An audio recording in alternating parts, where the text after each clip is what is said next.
Portugal are going to win the FIFA World Cup 2026 is what some fans are saying.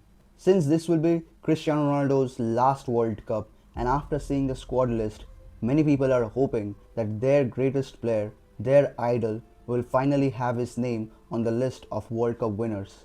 But as they released their squad list, they also have shown a kind act of humanity by including Diogo Jota's name.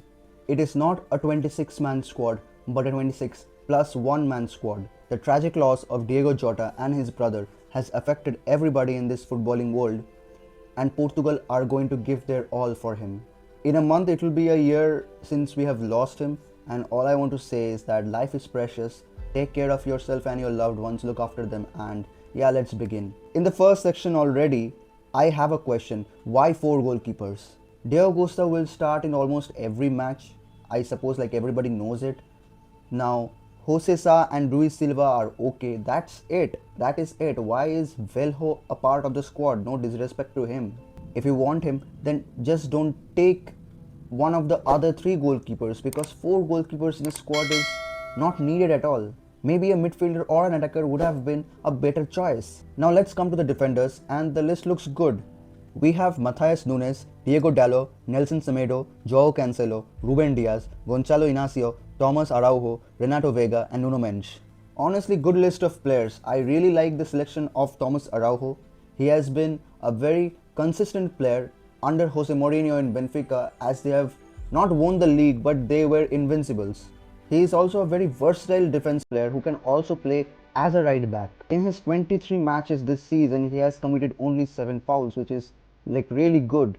So for depth and youth experience, his selection is pretty valid. Nuno Mendes will definitely start as the left back. Right now, he is the best left back, or maybe for some the best full back right now in the world. Centre back pairing will be Ruben Diaz and Inacio. For right back, I believe Matthias Nunes should start. Matthias Nunes has been incredible for Man City and Pep Guardiola this season. His defensive stats have improved a lot, and he also has contributed in different ways for Man City. He brings new dimensions in their attacks. He is also better than Diego Dallo and Nelson Semedo. Dallo is a more regular name, but I believe that Nunes should start ahead of him. Now the name that many people thought will be on this list but is not, Antonio Silva. I don't know details about the Portuguese league, but the fans were pretty much okay. They were satisfied with him not getting selected, and that's what matters. 2 to 3 years ago, he was one of the best talents coming out of Portugal, but it's unfortunate. Also, I don't think Semedo is required, because with Semedo you will have 3 right backs, so it's not necessary that you should have 3 right backs. 2 right backs, 2 left backs, 4 centre backs, and that's it. Let's come to the midfield, and this is where Portugal are the strongest. Samu Costa, Ruben Neves, João Neves, Bernardo Silva, Vitinha, and Bruno Fernandes. Holy smokes. The best midfield on paper and in game in this World Cup. There is no doubt. Joao Neves and Vitinha, who play day in day out together at PSG, have built a strong chemistry amongst themselves, and pair them up with the Premier League assist breaker Bruno Miguel Borge Fernandes. For experience, they have Ruben Neves and Bernardo Silva, who we all know are very good, and they have also selected Sam Costa, who is one of the most consistent players in that Mallorca squad. He's a solid midfielder. But the spots that I have chosen from the goalkeeper side, like one spot from goalkeeper section and one spot from defender, I use one spot here, and that is for Mateus Fernandes.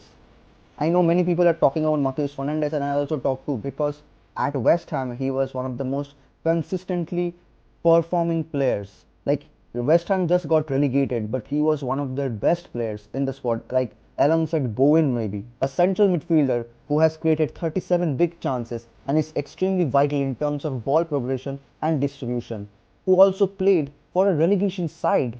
Moving on to the attackers, we have Rafael Leao, Conceição, Pedro Neto, Trincao, João Felix, Gonzalo Guedes, Gonzalo Ramos, and Cristiano Ronaldo.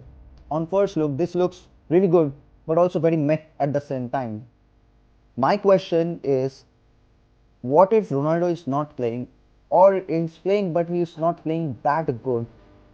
Then from this attackers list, who will score the goals? I have taken the last 6 World Cup qualifier matches of Portugal, out of which they have won 4 matches, 1 draw and 1 loss. In those 6 matches, Portugal have scored 20 goals, out of which 9 goals were scored against Armenia in the second match. But let's take all the goals, and Ronaldo has scored 5 goals playing 5 matches. He did not play in the last match. He played 5 matches and scored 5 goals. So that is 1 goal per match. Now, from the rest of the 15 goals, only 4 goals were scored by the attackers who are present on this list. Brace by João Felix, 1 goal by Ramos and 1 goal by Conceição. But all these 4 goals came in the 2 matches against Armenia. This tells you that their attack, even though they have big names, but they lack the goal scoring ability. And it is very shameful that in 2026, when Cristiano Ronaldo is 41 years old, he is still your main goal scorer. He is still your main threat in the box. Now for the selection, how is Guedes here? I believe Pedro Gonçalves of Sporting Lisbon should have been there. There is no doubts in my mind. He has produced very good numbers. I believe better numbers than Guedes. So that is a must name, at least for me.